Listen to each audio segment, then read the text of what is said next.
Hello students, welcome to शिक्षा कुल PCS classes. तो आज के इस वीडियो में मैं आपको पढ़ाने वाली हूँ नवंबर के सारे करंट अफेयर्स। तो बिना कुछ भी देर किए हुए चलो शुरू करते हैं आज के इस वीडियो को। और ये वीडियो बहुत इंपॉर्टेंट होने वाला है क्योंकि इसमें हम काफ़ी सारे ऐसे इवेंट्स कवर करेंगे जो कि नवंबर में बहुत ज़्यादा इंपॉर्टेंट रहे, बहुत ज़्यादा चर्चा में रहे। तो चलिए शुरू करते हैं हम आज की वीडियो को। और इसमें हम क्या क्या डिस्कस करेंगे आप लोगों को पता है। इसमें हम नेशनल न्यूज़ डिस्कस करेंगे, इसमें हम इंटरनेशनल न्यूज़ डिस्कस करेंगे, राइट। और ये इसमें हम इकोनॉमी से रिलेटेड न्यूज़ जो है डिस्कस करने वाले हैं। इसमें हम sports, science and tech, person in news, summits, conferences और मिसलेनियस जो है हम सारे करंट अफेयर्स इसमें जो है डिस्कस करने वाले हैं।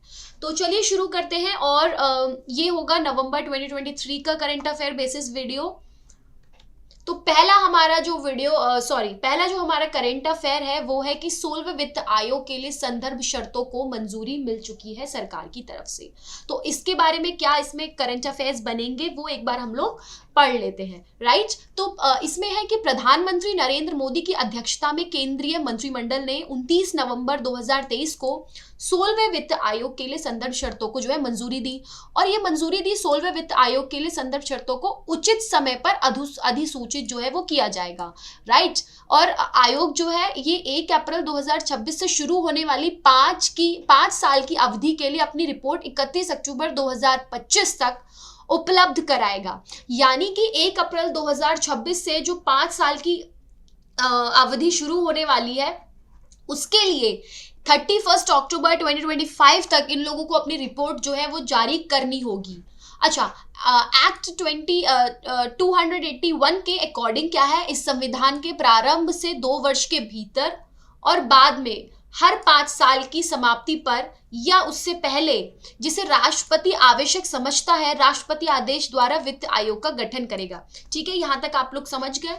तो इसमें एक तो बच्चों देखो पहला क्वेश्चन क्या बन रहा है, इसमें क्वेश्चन बन रहा है कि इसकी रिपोर्ट, अगर जैसे हमने यहाँ पर पढ़ा कि इसकी रिपोर्ट इन लोगों को 31 अक्टूबर 2025 तक जो है वो सबमिट करनी है। तो इसमें क्वेश्चन बन सकता है कि आयोग 1 अप्रैल 2026 से शुरू होने वाली 5 साल की अवधि के लिए अपनी रिपोर्ट कब तक उपलब्ध कराएगा।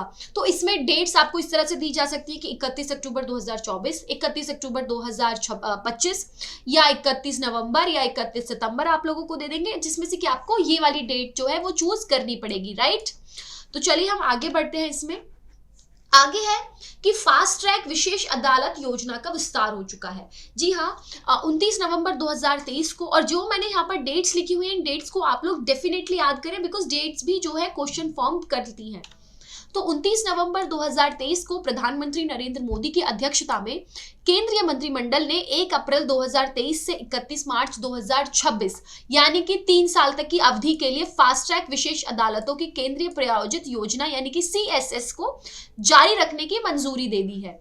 और इसमें 1952 करोड़ रुपए का वित्तीय परिव्यय शामिल होगा, जिसमें यानी कि फास्ट ट्रैक कोर्ट जो है उनको जारी रखने की मंजूरी जो है हमारे प्रधानमंत्री नरेंद्र मोदी की अध्यक्षता में जो बैठक हुई उसमें इसको मंजूरी दे दी गई है।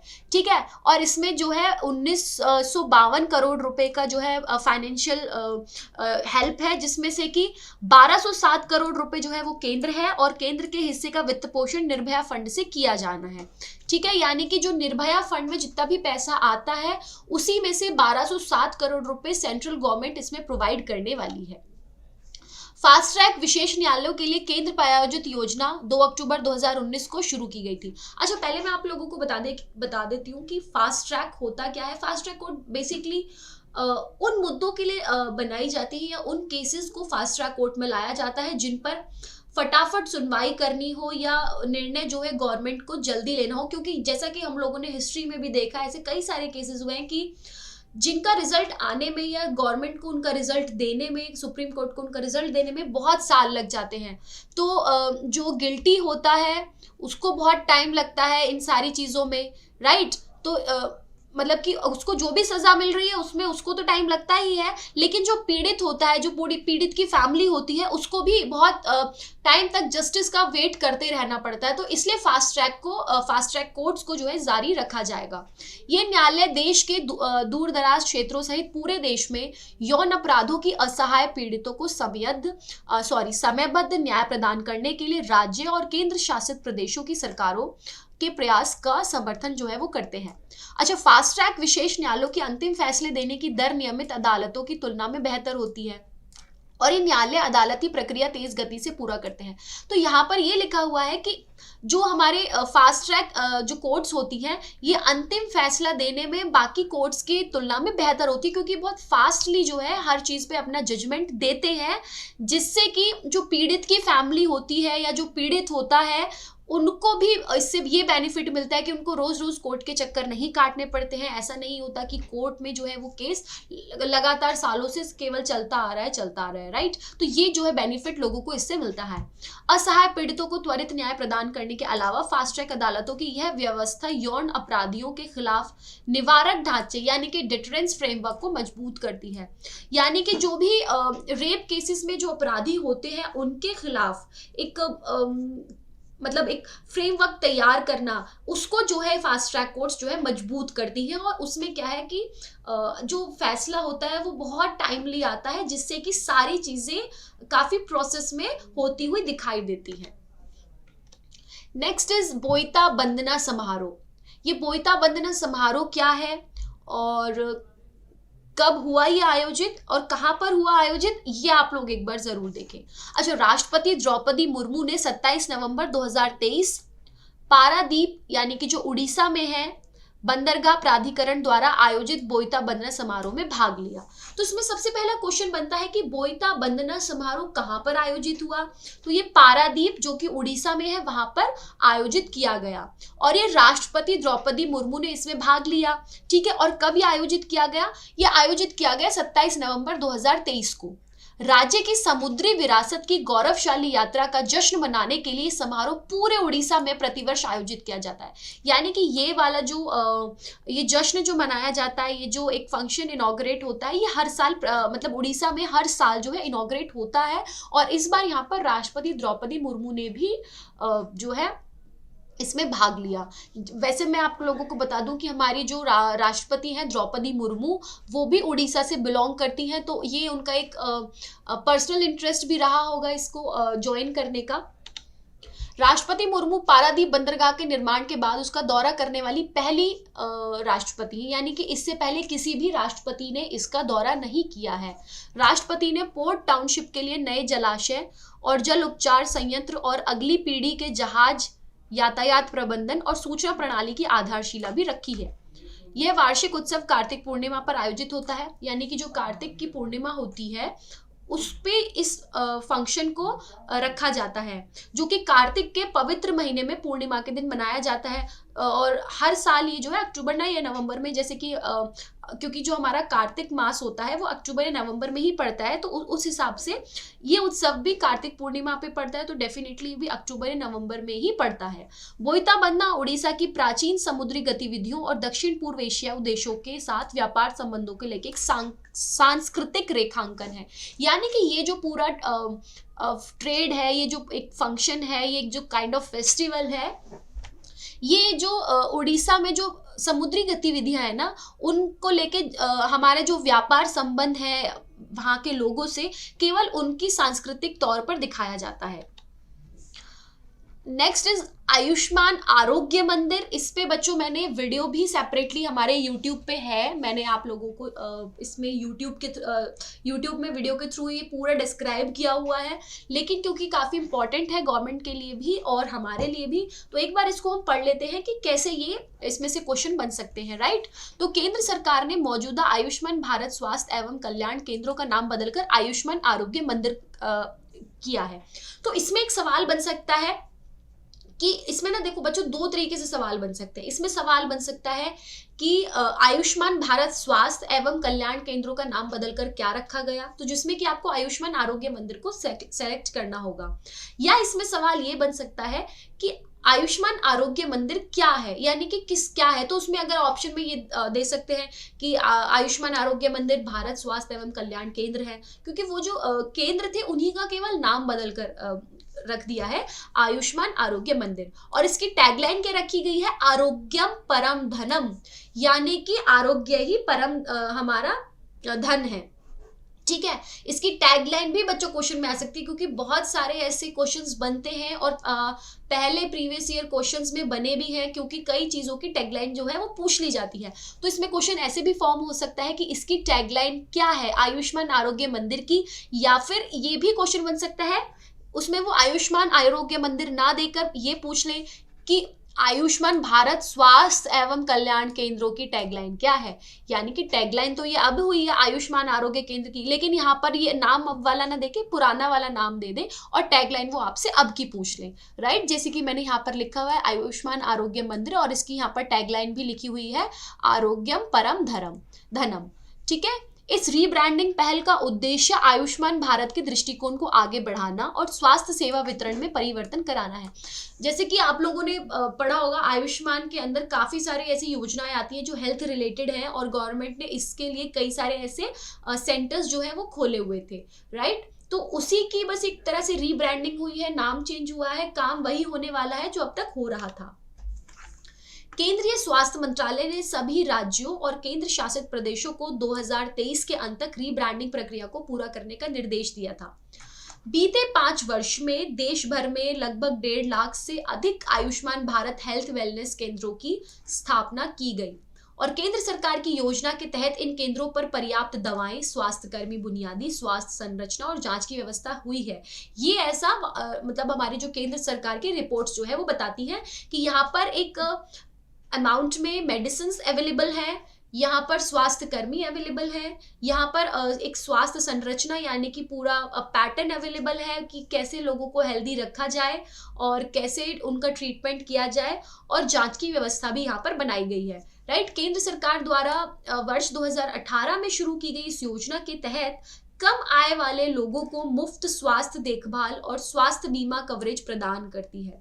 यानी कि केंद्र सरकार द्वारा जो 2018 में शुरू ये योजना हुई थी, इसके तहत जो कम आय वाले लोग हैं यानी कि जो बीपीएल कैटेगरी में आते हैं, यानी कि बिलो पॉवर्टी लाइन में जो आते हैं, उनको यहाँ पर मुफ्त में स्वास्थ्य देखभाल और स्वास्थ्य बीमा का कवरेज भी हमारी गवर्नमेंट जो है वो प्रोवाइड करती है। भारत ग्लोबल फोरम मध्य पूर्व और अफ्रीका 2023। 27 नवंबर 2023 को संयुक्त अरब अमीरात के दुबई में भारत ग्लोबल फोरम मध्य पूर्व एवं अफ्रीका 2023 नामक कार्यक्रम का शुभारंभ किया गया। तो एक तो इसमें देखो बच्चों, सबसे पहला तो इसी लाइन से सवाल बन रहा है कि भारत ग्लोबल फोरम मध्य पूर्व एवं अफ्रीका 2023 का कार्यक्रम कहां पर आयोजित किया गया। तो इसका सिंपली आंसर होगा संयुक्त अरब अमीरात यानी कि यूनाइटेड अरब एमिरेट्स, यूएई। ठीक है, ये इसका आंसर होगा। और इसका इसका शुभारंभ कब किया गया? इसका शुभारंभ किया गया 27 नवंबर 2023 को। अच्छा, अनलीशिंग एम्बिशंस, ये अनलीशिंग एम्बिशंस क्या होता है वो भी हम पढ़ेंगे। अनलीशिंग एम्बिशंस विषय पर आयोजित इस कार्यक्रम में भारत, मध्य पूर्व और अफ्रीका के बीच सहयोग के अवसरों का पता लगाने के लिए व्यापारिक नेताओं व नीति निर्माताओं के बीच जो है वो बैठक हुई। इसमें अनलीशिंग एम्बिशंस जो है ना बच्चों, इस पे भी क्वेश्चन बन सकता है कि इस बार जो भारत ग्लोबल फोरम मध्य पूर्व एवं अफ्रीका हुआ, इसका विषय क्या रहा? और इसका विषय रहा अनलीशिंग एम्बिशंस। ये इंग्लिश का वर्ड है, इसका एक बार ये आपका होमवर्क है कि आप इसको एक बार देखें, सो दैट अगर आप इसको खुद से एक बार गूगल करके देखेंगे या कहीं पर पढ़ेंगे डिक्शनरी में, तो ये आपको लॉन्ग टर्म के लिए याद रहने वाला है।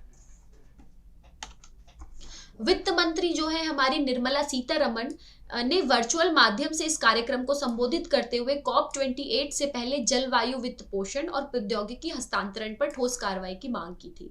ठीक है, यानी कि वो इधर फिजिकली नहीं जा पाई थी, लेकिन उन्होंने वर्चुअली इस प्रोग्राम को अटेंड किया था और उन्होंने इस कार्यक्रम को संबोधित करते हुए COP28 से पहले, COP28 के बारे में भी हम इसमें पढ़ेंगे क्या है COP28, राइट। COP28 से पहले जलवायु वित्त पोषण और प्रौद्योगिकी हस्तांतरण पर ठोस कार्रवाई की जो है मांग की थी।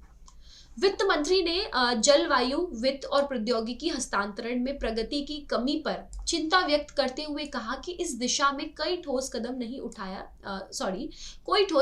उठाया जा सका है।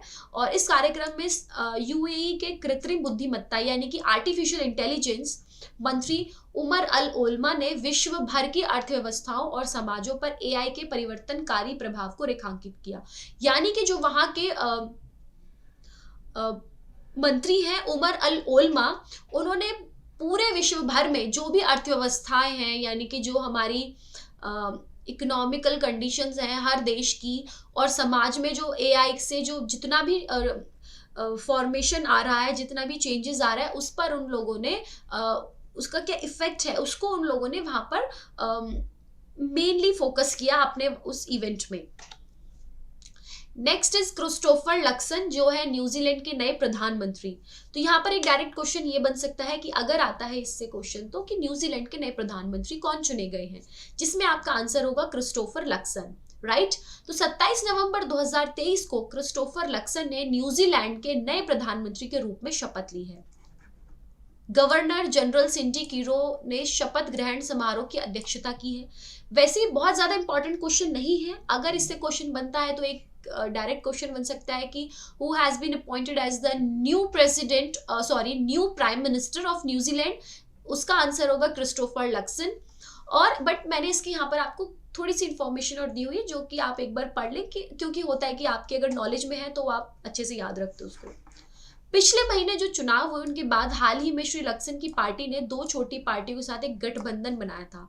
शपथ ग्रहण के बाद लक्सन ने कहा कि अर्थव्यवस्था सुधारना उनकी प्राथमिकता है।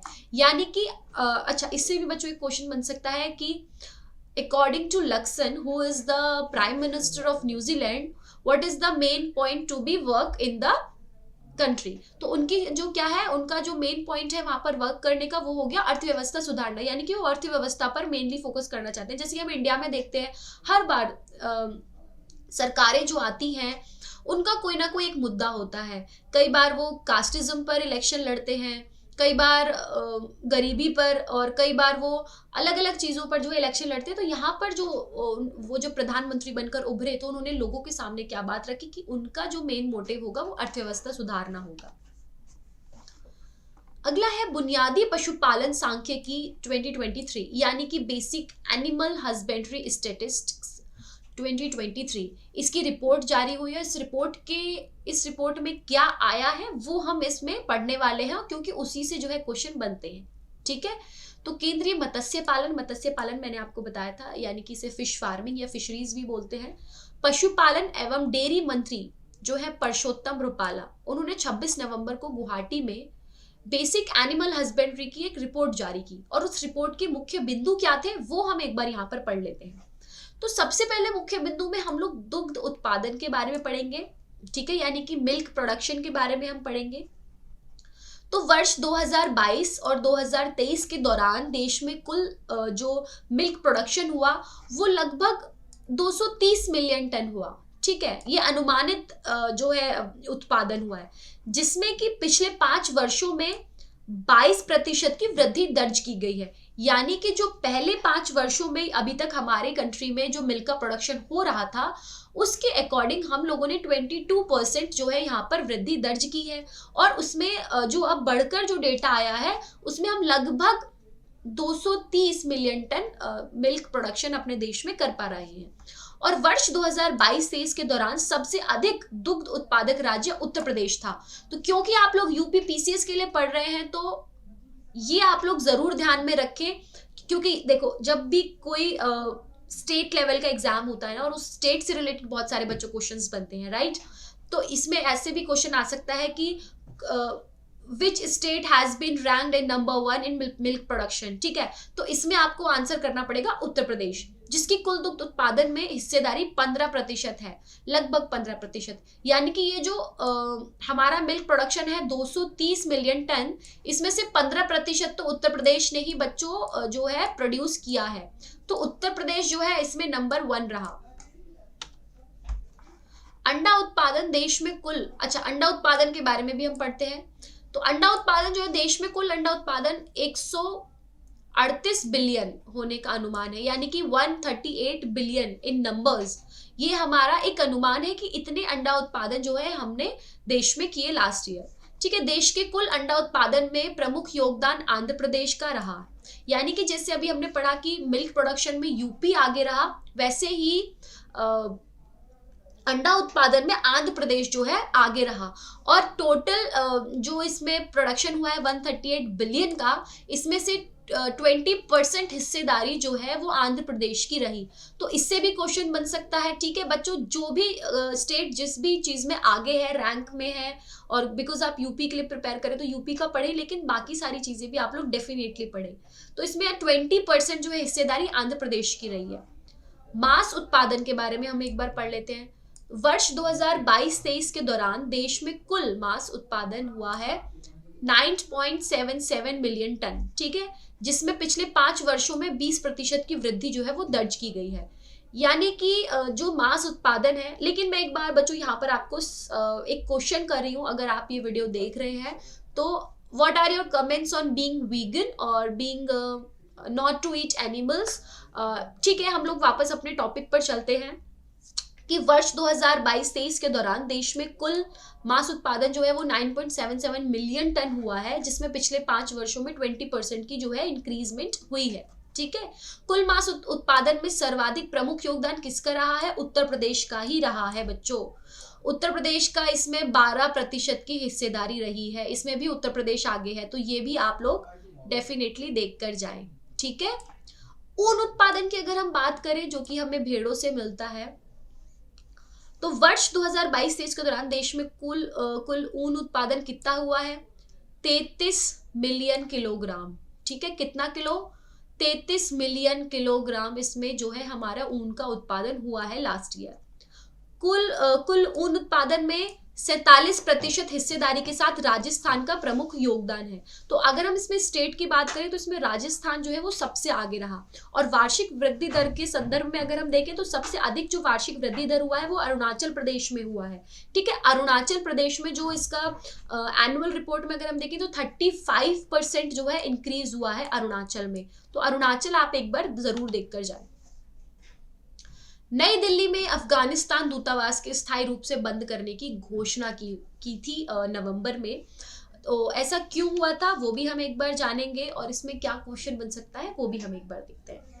तो नई दिल्ली में जहां पर हमारे अफगानिस्तान की एम्बेसी है, उसके लिए घोषणा हुई थी कि इसको थोड़े टाइम के लिए, यानी कि स्थायी रूप से इसको बंद करना होगा। ठीक है, अफगानिस्तान ने भारत से अपने राजनयिक मिशन और दिल्ली में स्थित अपने एम्बेसी को स्थायी तौर पर बंद करने की घोषणा की।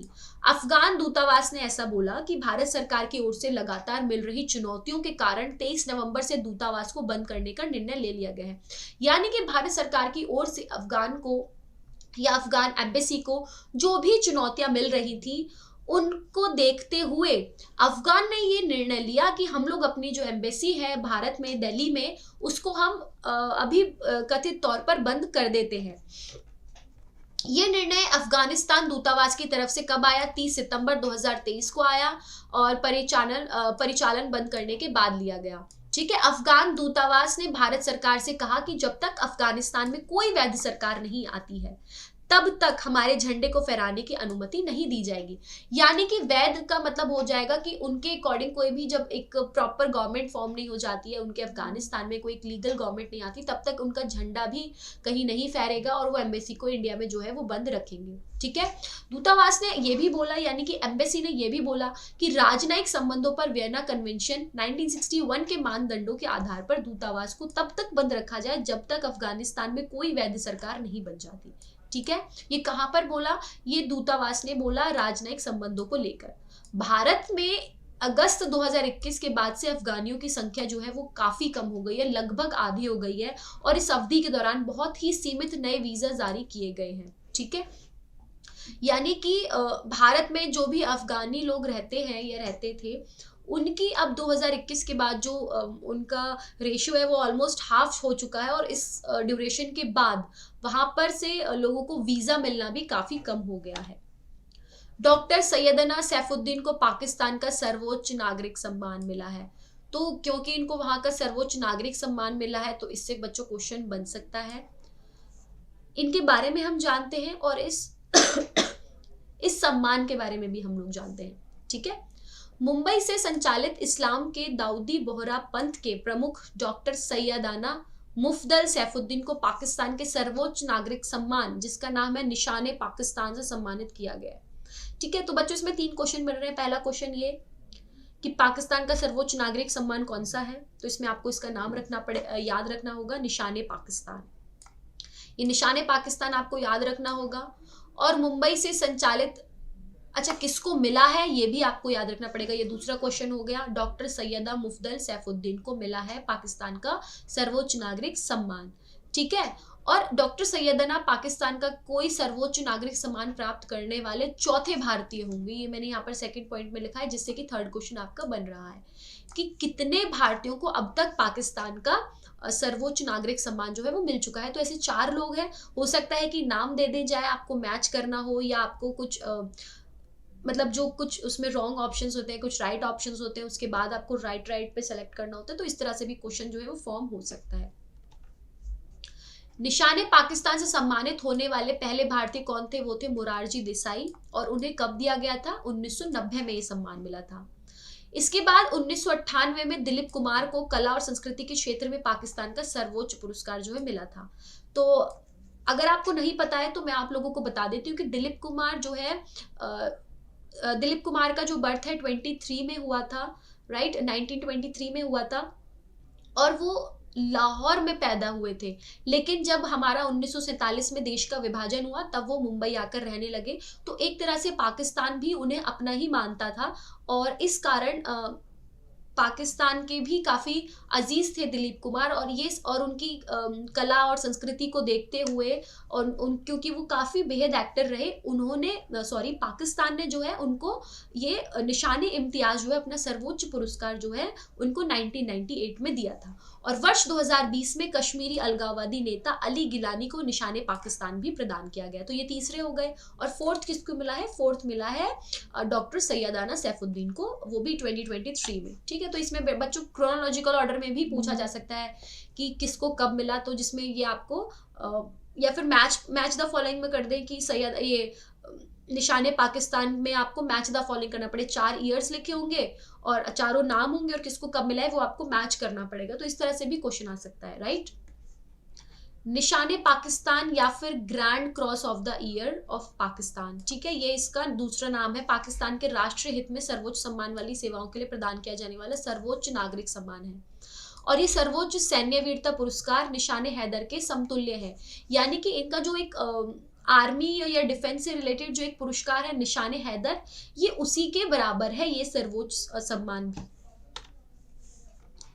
बिहार जो है वो अब मछली के उत्पादन में लगभग आत्मनिर्भर हो चुका है। यानी कि वहां पर जो फिश फार्मिंग होती है, फिशरी होती है, वहां पर बिहार में अब ऑलमोस्ट बिहार जो है स्टेट वो आत्मनिर्भर हो गया। अब उसे फिश फार्मिंग के लिए या फिश का इंपोर्ट नहीं कराना पड़ता किसी भी स्टेट से।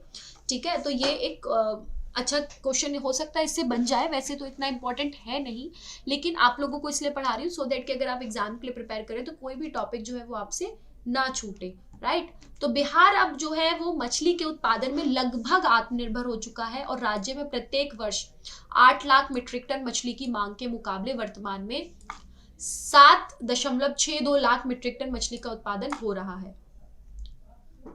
तो यानी कि वहां पर जो इसकी मांग है वो है 8 लाख मीट्रिक टन, और 7.62 लाख मीट्रिक टन जो है वो खुद ही प्रोडक्शन कर रहा है बिहार। तो लगभग जो है आत्मनिर्भरता वहां पर आ चुकी है बिहार में मछली उत्पादन को लेकर। मछली उत्पादन में बिहार अब देश के शीर्ष 4 राज्यों में शामिल हो चुका है। ठीक है, यानी कि हमारे देश में 4 राज्य हैं जिसमें मछली उत्पादन में बिहार अब उनमें ही शामिल हो चुका है, जो सबसे ज्यादा मछली उत्पादन करते हैं या मछली पालन करते हैं, जिसमें सबसे ज्यादा योगदान है। ठीक है, और बिहार में मछली पालन में सबसे बड़ा योगदान किसका है, शेखपुरा जिले का। ये बिहार का जिला है, ये आप लोग एक बार याद रखें। बिहार में कतला मछली की खपत सबसे ज्यादा है, और वहीं रोहू दूसरे स्थान पर है, और नैनी मछली जिसको मृगल भी बोलते हैं वो 3rd पोजीशन पर है। चीन और सऊदी अरब के बीच जो है करेंसी स्वैप पर जो है सहमति मिल चुकी है। ठीक है, तो इसके बारे में भी हम थोड़ा सा जानते हैं और देखते हैं कि किस तरह से इसमें से क्वेश्चन फॉर्म हो सकते हैं। तो चीन और सऊदी अरब के बीच हाल ही में मुद्रा विनिमय करेंसी स्वैप, यानी कि मुद्रा विनिमय को हम करेंसी स्वैप भी बोलते हैं, उस समझौते पर हस्ताक्षर जो है वो हो चुके हैं दोनों कंट्रीज के, सऊदी अरब के और चीन के। सऊदी जो है वो सेंट्रल बैंक और पीपल्स बैंक ऑफ चाइना ने 3 वर्ष के करेंसी स्वैप एग्रीमेंट पर सहमति जताई है। तो इसमें से बच्चों एक क्वेश्चन बन सकता है, या तो ये पूछ ले कि चीन ने किस कंट्री के साथ करेंसी स्वैप पर सहमति जताई है, जिसमें आपको सऊदी अरब आंसर लिखना पड़ेगा, या ऐसा क्वेश्चन आ सकता है कि सऊदी अरब ने किस कंट्री के साथ करेंसी स्वैप पर सहमति जमाई है, जिसमें आपको चीन सेलेक्ट करना पड़ेगा।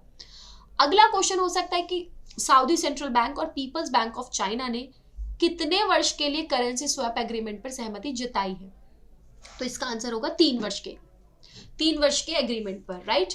दोनों बैंकों ने आने वाले 3 वर्षों में अधिकतम 50 अरब चीनी युआन तक का व्यापार करेंसी स्वैप एग्रीमेंट के तहत करने का निर्णय किया है। और करेंसी स्वैप समझौते से दोनों देशों के बीच वित्तीय सहयोग मजबूत होंगे और साथ ही स्थानीय मुद्राओं के उपयोग से व्यापार और निवेश को जो है वो बढ़ावा मिलेगा। संयुक्त अरब अमीरात में विश्व का सबसे बड़ा सोलर पैनल प्लांट जो है वो लगाया जा रहा है। तो संयुक्त अरब अमीरात ने आगामी संयुक्त राष्ट्र जलवायु परिवर्तन सम्मेलन COP28 से पहले विश्व के सबसे बड़े एकल साइट और सोलर पैनल संयंत्र, जिसका नाम है Al Dhafra solar photovoltaic independent power project का उद्घाटन किया है। तो बच्चों इसमें देखो एक क्वेश्चन बन रहा है कि सबसे बड़ा सोलर प्लांट कहाँ है वर्ल्ड का, विश्व का। तो इसमें आपको संयुक्त अरब अमीरात टिक करना पड़ेगा, ठीक है। और वैसे तो अभी इसका उद्घाटन हुआ है, बन रहा है, लेकिन क्वेश्चन किसी भी तरह से बन सकता है, ठीक है। लेकिन और या फिर ऐसा पूछा जा सकता है कि उसका नाम क्या है उस प्रोजेक्ट का। तो इसमें इस प्रोजेक्ट का जो नाम है वो है, मैंने यहाँ पर टिक कर देती हूँ, Al Dhafra solar photovoltaic independent power project, ये इस प्रोजेक्ट का नाम है, ठीक है। ये परियोजना Abu Dhabi future energy company Masdar और उसके साझेदार Abu Dhabi national energy company TAQA, EDF renewables और जिंको पावर द्वारा जो है वो विकसित की गई है, ठीक है। लगभग 2 लाख घरों को बिजली देने के लिए ये संयंत्र पर्याप्त बिजली पैदा करेगा और इससे सालाना 2.5 मिलियन टन कार्बन उत्सर्जन जो है होने की संभावना है। ये परियोजना UAE के नेट जीरो 2050 लक्ष्य के अनुरूप है। नेट जीरो क्या है वो मैं आपको एक बार बता देती हूँ। नेट जीरो का मतलब होता है कि जब भी हम लोग कार्बन डाइऑक्साइड का जब कार्बन डाइऑक्साइड कोई भी चीज छोड़ती है और वो ना छोड़े, उसको हम नेट जीरो बोलते हैं, ठीक है। यानी कि जब कार्बन डाइऑक्साइड का एमिशन जो है वो जीरो हो जाता है, उसी को हम नेट जीरो बोलते हैं। तो यह परियोजना जो है वो UAE के नेट जीरो 2050 का जो लक्ष्य है उसी को देखते हुए बनाई गई है, जो प्रति व्यक्ति आधार पर सौर ऊर्जा उत्पादन में इसके नेतृत्व को मजबूत करती है। संयुक्त अरब अमीरात, अच्छा ये बच्चों एक और क्वेश्चन बन सकता है कि नेट जीरो का लक्ष्य कब तक का है, 2030 का है, 40 का है, 50 का है, 60 का है। तो 2050 का ये लक्ष्य है कि नेट जीरो यहाँ पर करा जाएगा। संयुक्त अरब अमीरात द्वारा 30 नवंबर से 12 दिसंबर 2023 तक संयुक्त राष्ट्र जलवायु यानी कि COP28 की मेजबानी की गई। अब तो खैर ये मेजबानी हो गई, COP28 काफी सक्सेसफुल इवेंट रहा, इसके बारे में भी हम लोग पढ़ेंगे आगे। अरुणाचल प्रदेश में म्यूजिक फ्रॉग की एक नई प्रजाति की खोज की गई। तो बच्चों अभी हाल ही में यानी कि नवंबर में ना एक फ्रॉग की जो है एक ऐसी स्पीशीज की खोज की गई है जिसका नाम रखा है म्यूजिक फ्रॉग। क्यों इसका ये नाम रखा है, क्या इसमें विशेष है और क्या इससे क्वेश्चन बनते हैं, वो हम एक बार पढ़ लेते हैं, राइट। तो वैज्ञानिकों ने रूपात्मक, आणविक और ध्वनिक साक्ष्यों के आधार पर अरुणाचल प्रदेश में म्यूजिक फ्रॉग की एक नई प्रजाति की खोज की है जिसका नाम है निदिराना नोहादिहिंग। तो इसमें एक क्वेश्चन बन सकता है कि म्यूजिक फ्रॉग की खोज कहाँ पर हुई, इसका आंसर होगा अरुणाचल प्रदेश। या फिर आपसे पूछा जाएगा कि अरुणाचल प्रदेश में किस प्रजाति की खोज की गई, तो म्यूजिक फ्रॉग की गई। या फिर ये पूछ लिया जाएगा कि अरुणाचल प्रदेश में हाल ही में म्यूजिक फ्रॉग की प्रजाति की खोज की गई, उसका नाम क्या है। तो उसका नाम यहाँ पर निदिराना नोहादिहिंग है, ये आपको याद रखना है, राइट। ये मेंढक निदिराना वंश यानी कि ये इनकी जो स्पीशीज है उनके जेनेटिक्स का यहाँ पर नाम है, राइट। जीनस निदिराना, से संबंधित है। इसका नाम नोआ दिहिंग नदी के नाम पर रखा गया। इसका मतलब जो नाम है ना, निदिराना नोआ दिहिंग, तो निदिराना लिया है इनके वंश से, यानी कि इनके जो जीन्स है, इनके जो जेनेटिक्स हैं, उससे निदिराना लिया हुआ है। और नोआ दिहिंग कहाँ से लिया है? क्योंकि वहां उधर एक नदी है जिसके निकट इनके कुछ स्पीशीज जो है मिले हैं, इनके जो कुछ सैंपल्स मिले हैं, ठीक है, तो वहां पर नोआ दिहिंग नदी के पास मिले, इसलिए इसका नाम रख दिया है निदिराना नोआ दिहिंग। अगला सवाल इस टॉपिक से बन सकता है कि सुप्रीम कोर्ट की हमारी जो पहली महिला जज थी फातिमा बीवी, उनका निधन हुआ नवंबर में। तो एक तो सवाल बच्चों ये बन सकता है कि सुप्रीम कोर्ट की पहली महिला जज कौन थी? तो आंसर इज फातिमा बीवी, और वो ही आपको जो है याद रखना है, ठीक है। इनका जन्म कहाँ हुआ था? यहाँ पे मैंने इनके बारे में काफी ज्यादा बातें नहीं रखी, लेकिन कुछ इंपॉर्टेंट डिटेल्स रखी है जो आप लोगों को एक बार पढ़ लेनी चाहिए। तो ये हमारी सुप्रीम कोर्ट की पहली महिला जज थी, और इनका जन्म हुआ था कोल्लम में, जो कि केरल में है, और इनकी मृत्यु हुई है 96 वर्ष में, राइट। इनको ये 1989 में, यानी कि 1989 में सुप्रीम कोर्ट में जस्टिस बनी, और 29 अप्रैल 1992 तक इस पद पर रही। रिटायरमेंट के बाद उन्होंने नेशनल ह्यूमन राइट्स कमीशन की सदस्य रही, और उसके लिए उन्होंने काम किया। 1997 से 2001 तक फातिमा बीवी तमिलनाडु की राज्यपाल भी रही हैं। राजीव गांधी हत्याकांड के 4 दोषियों की दया याचिका को अस्वीकार करने के बाद उन्होंने गवर्नर पद से इस्तीफा दे दिया था। यानी कि राजीव गांधी हत्याकांड के जो 4 दोषी थे, उनकी तरफ से जब एक दया याचिका इनके सामने आई, तो उन्होंने उसको अस्वीकार तो कर दिया, और उसके बाद अपने इस पद से ही इस्तीफा जो है वो दे दिया था। नेक्स्ट इज अंतर्देशीय मत्स्य पालन में उत्तर प्रदेश पहले स्थान पर है, ठीक है। तो अगेन हम लोग उत्तर प्रदेश पर आ गए हैं, क्योंकि हम लोग यूपी पीसीएस के लिए प्रिपेयर कर रहे हैं बच्चों। तो उत्तर प्रदेश से रिलेटेड ये जो है खबर है, तो इसको आप लोग जरूर अच्छे से पढ़कर जाइए। उत्तर प्रदेश अंतर्देशीय मत्स्य पालन मैदानी क्षेत्र में पूरे देश में पहला स्थान प्राप्त किया है, ठीक है। यानी कि इंटर स्टेट्स जो है उसमें उत्तर प्रदेश जो है सबसे फर्स्ट नंबर पर आया है। विश्व मत्स्य पालन दिवस के अवसर पर मत्स्य पालन, पशुपालन एवं डेयरी मंत्रालय की ओर से राज्यों की रेटिंग जारी की गई थी। उत्तर प्रदेश को यह अवार्ड अहमदाबाद में 21 और 22 नवंबर 2023 को हुए ग्लोबल फिशरीज कॉन्फ्रेंस इंडिया 2023 में प्रदान किया गया। तो इसमें एक सवाल बनता है कि उत्तर प्रदेश को यह अवार्ड कहाँ पर मिला, या उत्तर प्रदेश, या फिर ये पूछा जा सकता है कि किस स्टेट को ये अवार्ड मिला, कब मिला, 21 से 22 नवंबर, ठीक है। तो ये कब मिला, कहाँ मिला, किसे मिला बच्चों, इसी तरह से क्वेश्चंस बनते हैं जो डायरेक्ट क्वेश्चन होते हैं। तो ये आप लोग बिल्कुल भी इसमें कंफ्यूज ना हो, ये बहुत सिंपल क्वेश्चंस हैं, इसमें कुछ भी ऐसा टफ नहीं है। वर्ष 2022 में जहां प्रदेश में मत्स्य उत्पादन 8.9 लाख मीट्रिक टन था, वहीं वर्ष 2023 में 9.15 लाख मीट्रिक टन का उत्पादन उत्तर प्रदेश में जो है वो किया गया। प्रदेश में प्रधानमंत्री मत्स्य संपदा योजना के तहत वर्तमान में 21 परियोजनाएं जो हैं वो अभी भी चल रही हैं। यानी कि हमारे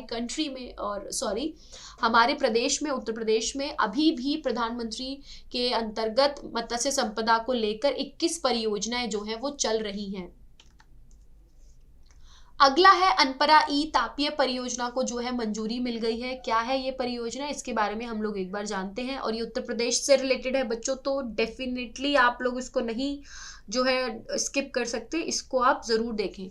उत्तर प्रदेश में बिजली की कमी को दूर करने के लिए उत्तर प्रदेश राज्य विद्युत उत्पादन निगम लिमिटेड यानी कि UPRVUNL ने 20 नवंबर 2023 को अनपरा ई तापीय परियोजना के प्रस्ताव को मंजूरी दी।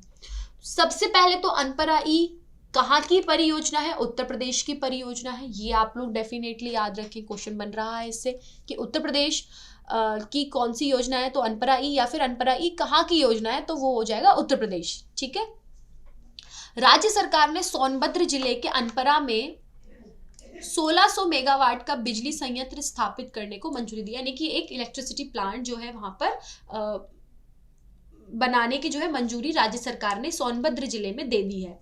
इन इकाइयों के निर्माण पर लगभग 18,000 करोड़ रुपए खर्च होने का अनुमान जो है वो जताया जा रहा है। यानी कि इस प्लांट के लिए जो पैसा लगने वाला है वो ऐसा सोर्सेज के थ्रू ऐसा जानकारी है कि लगभग 18,500 करोड़ रुपए जो है खर्च होने वाले हैं। ये परियोजना UPRVUNL और NTPC के संयुक्त उद्यम मेजा उत्पादन निगम लिमिटेड द्वारा स्थापित की जाएगी, ठीक है, UPRVUNL और NTPC के द्वारा, ठीक है। इसको आप लोग याद रखें, NTPC से भी रिलेटेड अगर कुछ आता है तो आप लोग उसको कंफ्यूज ना हो। इंदिरा गांधी शांति पुरस्कार 2022 किसको मिला बच्चों? ये बिकॉज ये अवार्ड जो है दिया जाता है हर साल, तो ये इस बार किसको मिला वो हम एक बार देखते हैं।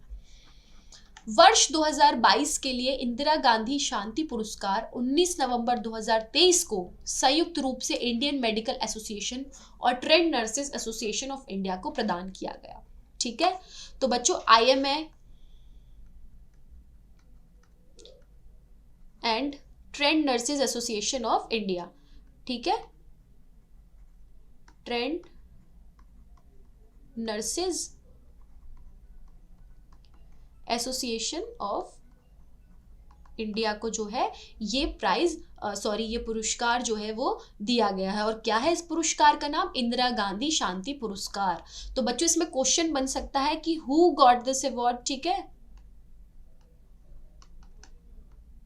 Who got this award, this Indira Gandhi शांति पुरस्कार। तो इसमें आपको लिखना होगा कि IMA and trained nurses association of India. पूर्व उपराष्ट्रपति हामिद अंसारी ने IMA के अध्यक्ष और डॉक्टर शरद कुमार अग्रवाल और भारतीय प्रशिक्षित नर्स एसोसिएशन के अध्यक्ष प्रोफेसर डॉक्टर राय के जॉर्ज को यह सम्मान जो है वो प्रदान किया है, ठीक है। तो ये किसने दिया? पूर्व उपराष्ट्रपति जो थे हमारे हामिद अंसारी, उन्होंने IMA के अध्यक्ष जो है डॉक्टर शरद कुमार उनको दिया है, और भारतीय प्रशिक्षित नर्स एसोसिएशन के अध्यक्ष जो है प्रोफेसर डॉक्टर रॉय के जॉर्ज, उनको ये सम्मान जो है दोनों लोगों को प्रदान किया गया। यहाँ पर मैंने उन लोगों की फोटो लगाई है, आप लोग एक बार देख सकते हैं, ठीक है।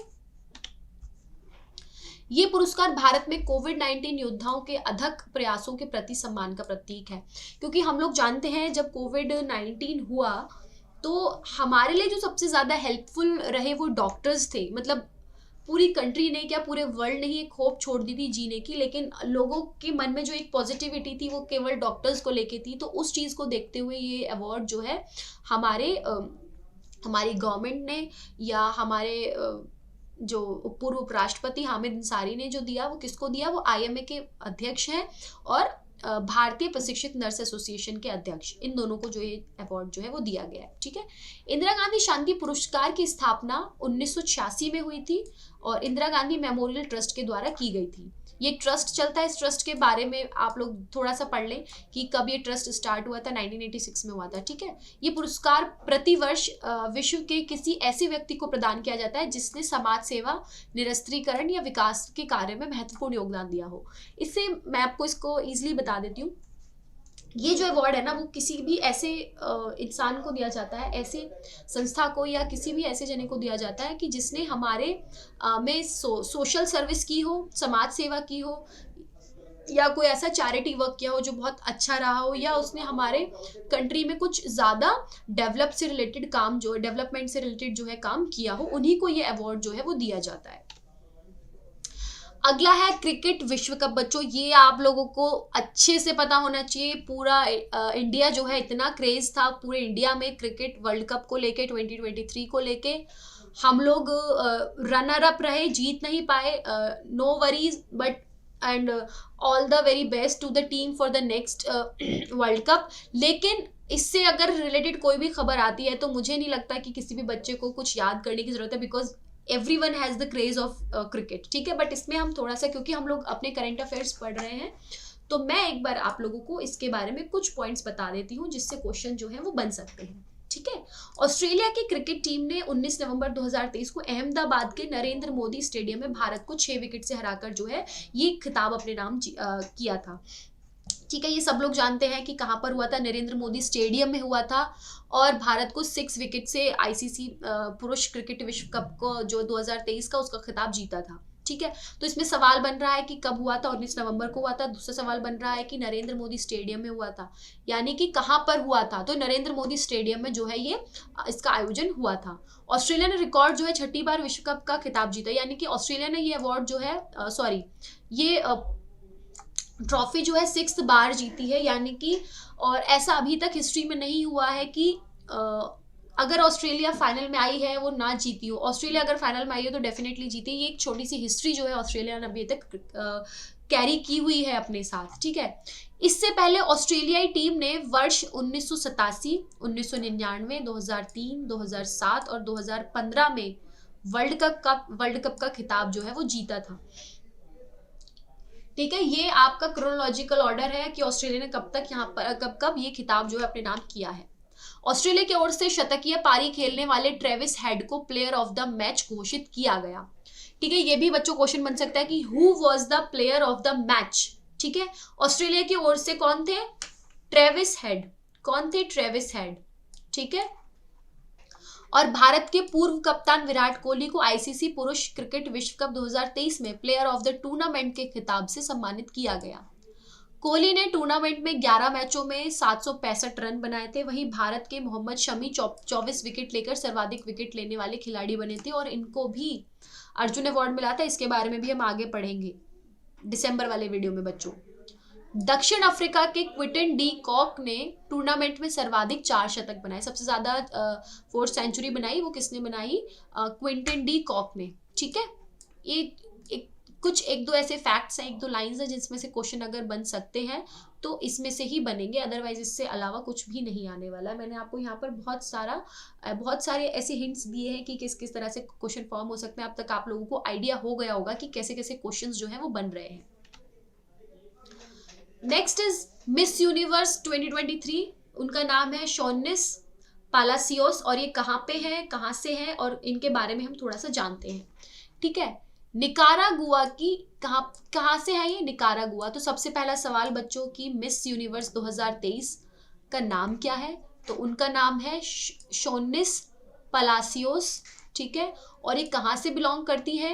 ये निकारागुआ से बिलोंग करती हैं, ठीक है। इन्होंने मिस यूनिवर्स 2023 का खिताब जो है जीता है। मिस यूनिवर्स का खिताब जीतने वाली शॉनिस पालासियोस निकारागुआ की पहली महिला, यानी कि इससे पहले निकारागुआ में कोई भी अभी तक मिस यूनिवर्स का खिताब नहीं जीता है। वहां पे मिस यूनिवर्स का ताज जो है अभी तक उस देश में नहीं गया है और ये पहली बार ऐसा हुआ है, ठीक है। मिस यूनिवर्स 2023 प्रतियोगिता का आयोजन 19 नवंबर 2023 को, यानी कि उसी दिन जिस दिन हम लोग अपना वर्ल्ड कप 2023 देख रहे थे, उसी दिन इसका जो है आयोजन हुआ था। कहाँ पर हुआ था? एल साल्वाडोर के सैन साल्वाडोर में किया गया था, ठीक है। तो यहाँ ये भी आ सकता है कि कहाँ पर इसका आयोजन जो है वो किया गया था इस प्रतियोगिता। अच्छा, इससे बच्चों मेरे को एक अचानक से एक बात याद आती है कि अगला जो मिस वर्ल्ड जो आयोजित होने वाला है वो शायद इंडिया में होने वाला है, ऐसी भी खबर है। तो ये भी क्वेश्चन बन रहा है, बिकॉज मेरे को अभी ये पढ़ाते वक्त याद आया तो मैं आप लोगों को बता रही हूँ। इस प्रतियोगिता में कुल 84 प्रतियोगियों ने भाग लिया था और मिस यूनिवर्स प्रतियोगिता में भारत की श्वेता शारदा ने भाग लिया था, यानी कि इंडिया की तरफ से इसमें जिन्होंने पार्टिसिपेट किया था उनका नाम था श्वेता शारदा। आलोक शर्मा एसपीजी के निदेशक जो है वो नियुक्त किए गए हैं, ठीक है। तो इसमें ऐसे क्वेश्चन बन सकता है कि who has been appointed as SPG.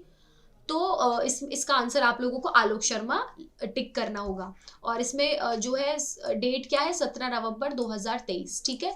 SPG की फुल फॉर्म होती है बच्चों स्पेशल प्रोटेक्शन ग्रुप, ठीक है। What is the full form of SPG? The full form is special protection group. ये आप लोग बिल्कुल ना भूलें। कैबिनेट की नियुक्ति समिति ने कार्यभार संभालने की तारीख से अगले आदेश तक एसपीजी निदेशक के रूप में उनकी नियुक्ति को मंजूरी जो है वो दी हुई है। आलोक शर्मा के बारे में हम थोड़ा सा जान लेते हैं। मैंने यहाँ पर कुछ पॉइंट्स लिखे हुए, एक बार उनको देख लो बच्चों। आलोक शर्मा से पहले एसपीजी के निदेशक पर कौन नियुक्त था? अरुण कुमार सिन्हा थे, ठीक है, जिन्होंने 6 सितंबर को जिनका निधन हो गया और उसके बाद आलोक शर्मा को यहाँ पर अपॉइंट किया गया है। एसपीजी क्या है? एसपीजी एक संघीय एजेंसी है जिसे भारत के प्रधानमंत्री, पूर्व प्रधानमंत्री और उनके निकटतम परिवार के सदस्यों की सुरक्षा का काम सौंपा गया है। तो एसपीजी एक ऐसी एजेंसी है बच्चों कि जिसको ये काम सौंपा गया है कि वो हमारे देश के प्रधानमंत्री का और जो हमारे फॉर्मर प्राइम मिनिस्टर्स हैं उनका और उनकी फैमिली का या उनके जो भी निकटतम परिवार है उनकी सुरक्षा का ध्यान रखें। ठीक है, विशेष सुरक्षा दल को एसपीजी अधिनियम में सशस्त्र बल के रूप में वर्णित किया गया है। एसपीजी अधिनियम वर्ष 1988 में अस्तित्व में आया। ठीक है, एसपीजी एक्ट कब आया? 1988 में आया। ये सुरक्षा दल कैबिनेट सचिवालय के तहत जो है वो कार्य करता है। वर्तमान में केवल प्रधानमंत्री नरेंद्र मोदी को ही एसपीजी सुरक्षा प्राप्त है। अभी हमारे देश में करेंटली ओनली प्रधानमंत्री Narendra Modi is getting the benefit of this SPG safety security. अगला बच्चों करंट अफेयर बन रहा है सचिन तेंदुलकर की प्रतिमा का अनावरण, और वो कहाँ होगा? मुंबई के वानखेड़े स्टेडियम में, राइट। अच्छा, इसमें बच्चों क्वेश्चन ये भी बन सकता है, मैं आपको बताना भूल गई कि हमारे देश में अभी एसपीजी सुरक्षा किसके पास है, जिसमें आपको टिक करना होगा प्रधानमंत्री नरेंद्र मोदी, क्योंकि वो ऑप्शन भी ऐसे देते हैं पेपर में कि प्रधानमंत्री नरेंद्र मोदी या द्रौपदी मुर्मू या कोई भी पॉलिटिकल पार्टी के किसी भी चेहरे का आपको नाम दे देंगे और आपको प्रधानमंत्री नरेंद्र मोदी को ध्यान में रखना है। महाराष्ट्र के मुख्यमंत्री एकनाथ शिंदे ने मुंबई के वानखेड़े स्टेडियम में 1 नवंबर 2023 को क्रिकेट के महान खिलाड़ी सचिन तेंदुलकर की कांस्य प्रतिमा का अनावरण किया। यानी कि इनकी जो है यहाँ पर मैंने ये देखो बच्चों, मैंने यहाँ पे इमेज जो लगाई हुई है ना, इसमें इनकी प्रतिमा है, इसका जो है अनावरण हुआ है। ये प्रतिमा सचिन के जीवन के 50 वर्षों को समर्पित है। ठीक है, सचिन की लाइफ के वो 50 इयर्स जो कैसे उन्होंने अपने आप को क्रिकेट के लिए तैयार किया, क्या क्या उनके लाइफ में चैलेंजेस आए। ठीक है, इस प्रतिमा को महाराष्ट्र के अहमदनगर के चित्रकार मूर्तिकार प्रमोद कांबले ने बनाया है। तो इसमें इनका भी नाम डेफिनेटली आ सकता है कि इनकी ये जो प्रतिमा है इसको किसने बनाया है, तो इसको प्रमोद कांबले ने बनाया है। दूसरा क्वेश्चन ये भी बन सकता है कि कहाँ पर ये प्रतिमा लगाई गई है, तो वानखेड़े स्टेडियम में लगाई गई है, या फिर सवाल ये भी बन सकता है कि हाल ही में वानखेड़े स्टेडियम में किस क्रिकेटर की प्रतिमा जो है वो लगाई गई है, जिसमें आपको सचिन तेंदुलकर का नाम जो है वो लिखना होगा। सचिन तेंदुलकर ने वर्ष 2013 में वानखेड़े स्टेडियम में ही अंतरराष्ट्रीय क्रिकेट से संन्यास लिया था। ठीक है, यहाँ पर इन्होंने अपना जो लास्ट गेम खेला था, लास्ट मैच खेला था, इंटरनेशनल क्रिकेट था और वानखेड़े स्टेडियम में ही खेला था, और उसके बाद उसी के लिए इनको जो है एक तरह से इनकी लाइफ टाइम अचीवमेंट को कह लो या फिर इनके 5 साल की जो भी जर्नी है उसको देखते हुए इस प्रतिमा का अनावरण किया गया है। सचिन को इस प्रतिमा में उनके ट्रेडमार्क लॉफ्टेड ड्राइव पोज में चित्रित किया गया है। ठीक है, ये भी बच्चों सवाल बन सकता है, बट इतना इंपॉर्टेंट नहीं है, बट हो सकता है इसमें से सवाल बन जाए कि उस प्रतिमा में उनको किस तरह से चित्रित किया गया है। तो इनको लॉफ्टेड ड्राइव में, ठीक है, लॉफ्टेड ड्राइव पोज में इनको चित्रित किया गया है। ये देखो यहाँ पर आपको दिख रहा होगा। नंदिनी दास को ब्रिटिश एकेडमी पुस्तक पुरस्कार जो है मिला है, और कौन है नंदिनी दास और क्यों इनको ये पुरस्कार मिला है ये हम लोग एक बार पढ़ लेते हैं, और इसमें से सवाल बन सकता है, डेफिनेटली बन सकता है। भारतीय मूल की लेखिका है नंदिनी दास। इनको वर्ल्ड लेवल पर जो है ये पुरस्कार मिला है। इनको वैश्विक सांस्कृतिक समझ के लिए 2023 ब्रिटिश एकेडमी पुस्तक पुरस्कार से सम्मानित किया गया है। ठीक है, ये इनकी बुक है बच्चों, कोर्टिंग इंडिया, और ये है नंदिनी दास।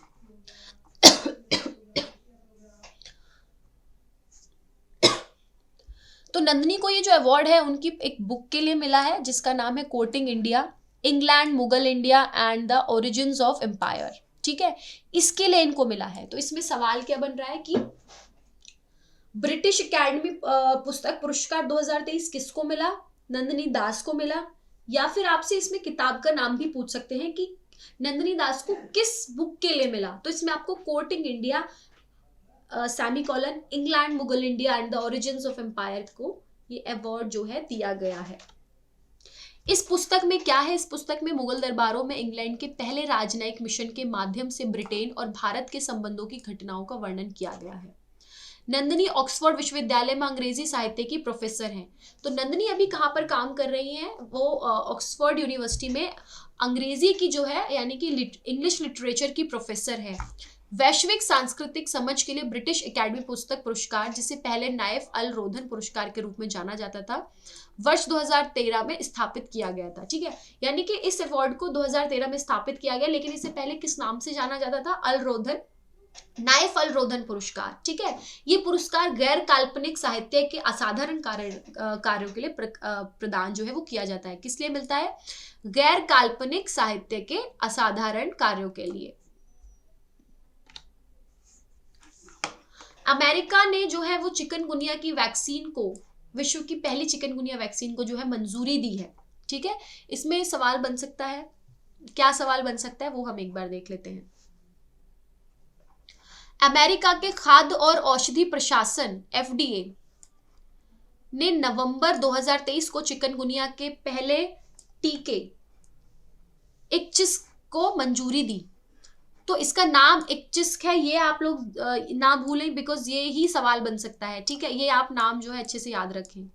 इस टीके को फ्रांसीसी बायोटेक कंपनी वेलनेवा ने तैयार किया है। किसने तैयार किया है? क्योंकि कंपनी का भी नाम जो है क्वेश्चन में पूछा जा सकता है कि अमेरिका द्वारा विश्व का पहला चिकनगुनिया जो वैक्सीन है उसको किसने तैयार किया है। तो इस कंपनी का आप एक बार नाम याद रखें, वेलनेवा, ठीक है।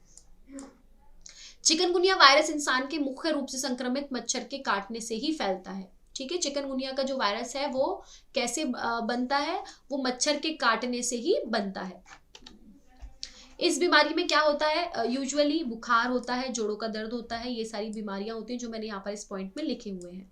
और पिछले 15 वर्षों में 50 लाख मरीजों में चिकनगुनिया की पुष्टि होने के बाद यह बीमारी वर्तमान में एक वर्ल्ड लेवल पर खतरा जो है वो बन चुकी है। इक्चिस्क की एकल खुराक 18 वर्ष और उससे अधिक उम्र के लोगों को इंजेक्शन के माध्यम से मांसपेशियों में दी जा सकती है। यानी कि ऐसा अनुमान लगाया जा रहा है जैसे कि हम लोगों ने देखा था कि कोविड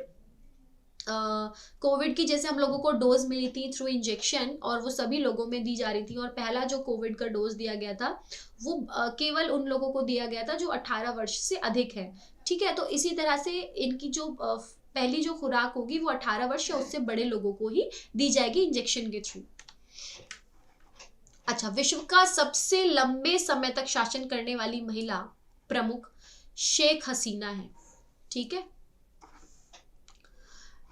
लेकिन आप इसमें कंफ्यूज हो सकते हैं कि एलिजाबेथ II भी तो थी जिन्होंने इतने लंबे समय तक शासन किया है, तो उस पर क्या है? देखो, वहां पर जो था बच्चों वो एक रॉयल फैमिली थी, वो पॉलिटिकल तौर पर जो है नहीं वहां पर शासन कर रही थी, ठीक है। तो एक छोटा सा डिफरेंस आता है अगर आपको ऐसे कोई, क्योंकि इसी तरह से जो है ऑप्शंस दिए जाते हैं कि वो आपको ऑप्शन पूछ ले कि विश्व की सबसे लंबे समय तक शासन करने वाली महिला कौन है, तो आपको ऐसा पूछ लें उसमें एलिजाबेथ II का भी ऑप्शन जो है वो डाल दें। तो टाइम मैगजीन ने हाल ही में विश्व की सबसे लंबे समय तक शासन करने वाली महिला प्रमुख के तौर पर बांग्लादेश की प्रधानमंत्री जो है शेख हसीना को अपनी कवर स्टोरी में प्रदर्शित किया है। शेख हसीना पहले 1996 से 2001 तक बांग्लादेश की प्रधानमंत्री रही, उसके बाद 2009 से देश की प्रधानमंत्री हैं। अभी तक लगभग 15 साल हो गए वो अभी तक वहां पर प्रधानमंत्री हैं। इस तरह वे विश्व में सबसे लंबे समय तक प्रधानमंत्री पद पर रहने वाली महिला है, ठीक है।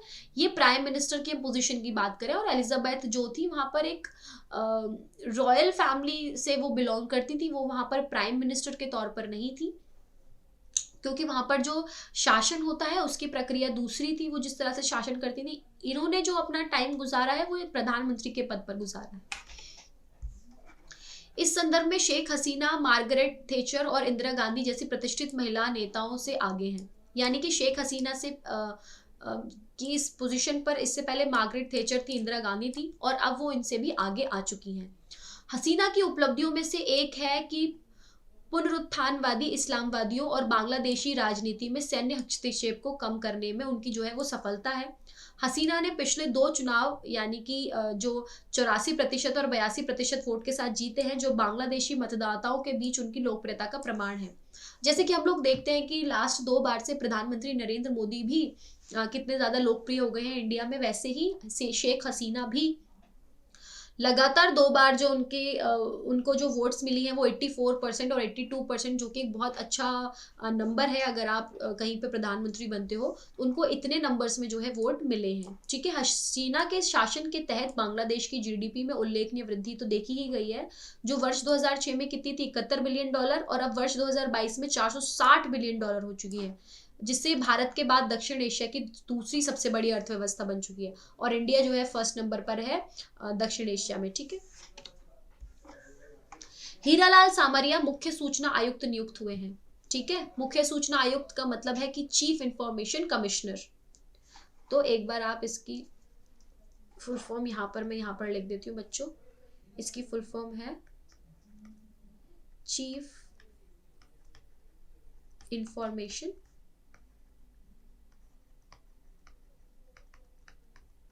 कमिश्नर। ठीक है,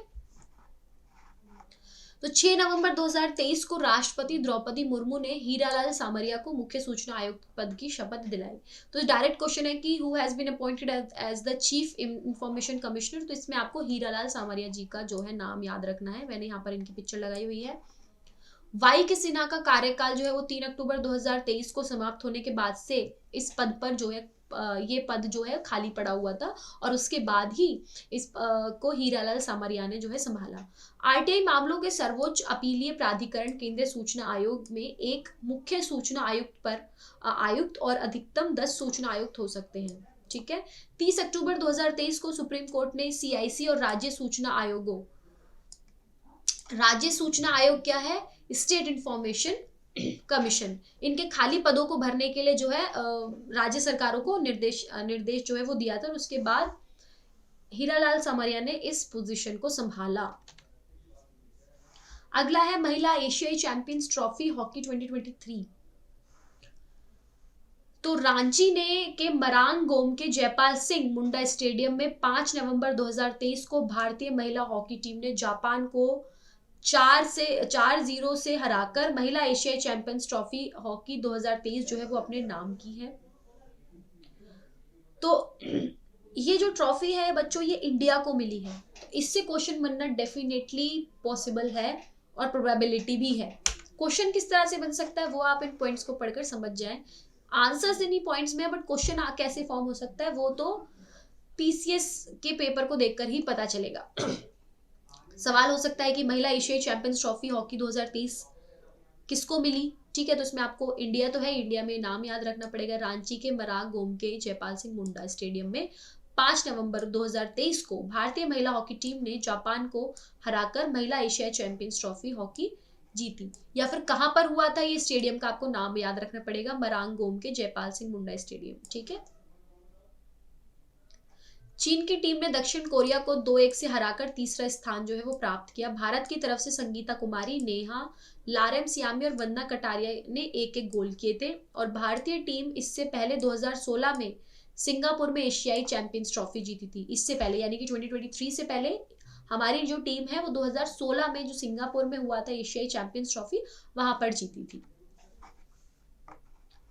थाईलैंड में भारतीय नागरिक को बिना वीजा यात्रा करने की सुविधा जो है वो प्राप्त हो चुकी है। तो ज्यादा से ज्यादा पर्यटकों को आकर्षित करने के लिए थाईलैंड ने जो है वो भारत और ताइवान से आने वाले लोगों के लिए वीजा आवश्यकताओं को माफ कर दिया है। यानी कि वहां पर आपका जो है वो वीजा आपको बिना वीजा के वहां पर अलाउ किया जाएगा वहां पर ट्रैवल करना। और ये कब हुआ है, ये 10 नवंबर 2023 को हुआ है। बिना वीजा के अब आप थाईलैंड जो है यात्रा कर पाएंगे। और कौन कर पाएगा, और ताइवान के लोग भी इसमें यात्रा कर पाएंगे। ठीक है, भारतीय पासपोर्ट धारकों के लिए थाईलैंड में वीजा मुक्त पहुंच 10 नवंबर 2023 से 10 मई 2024 तक उपलब्ध है।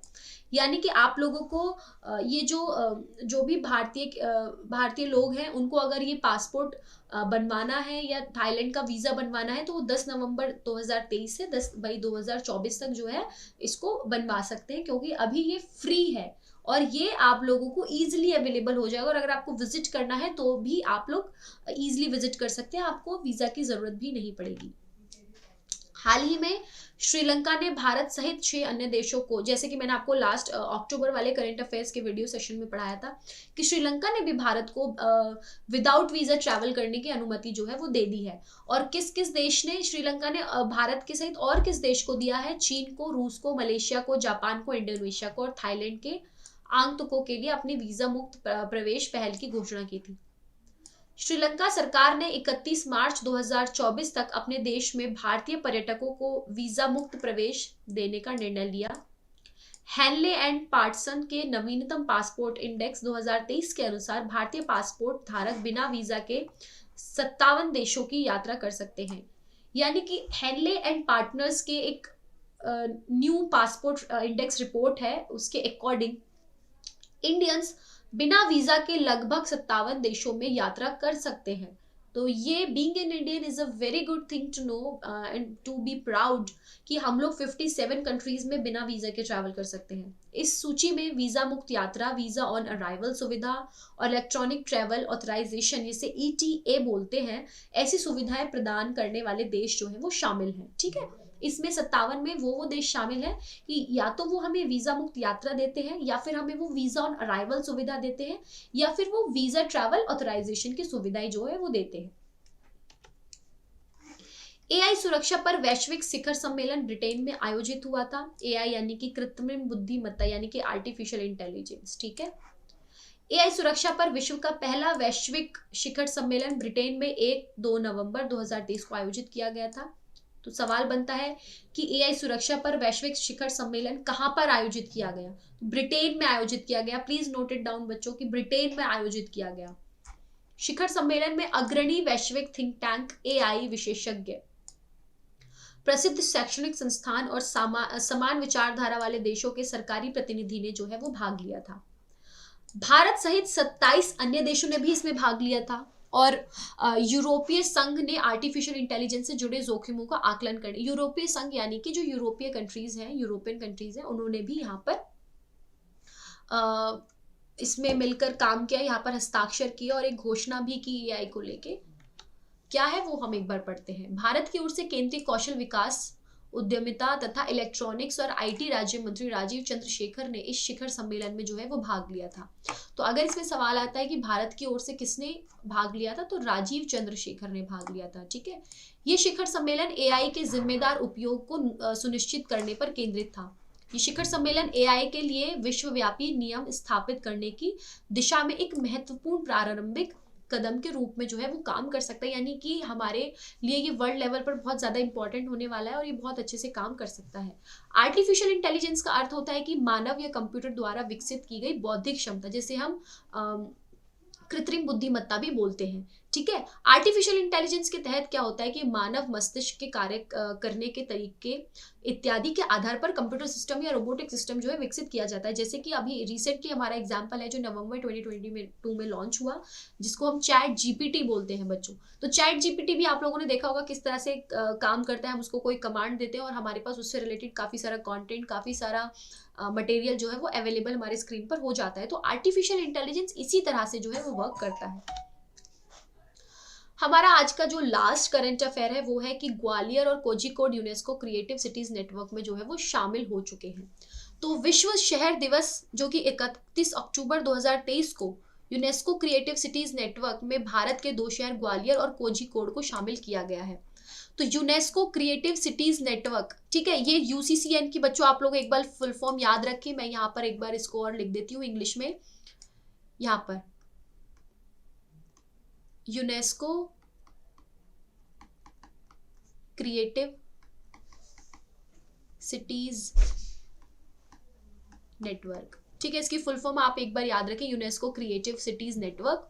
यूनेस्को के अनुसार ग्वालियर और कोझिकोड समेत विश्व के 55 शहरों को इस सूची में शामिल किया गया है।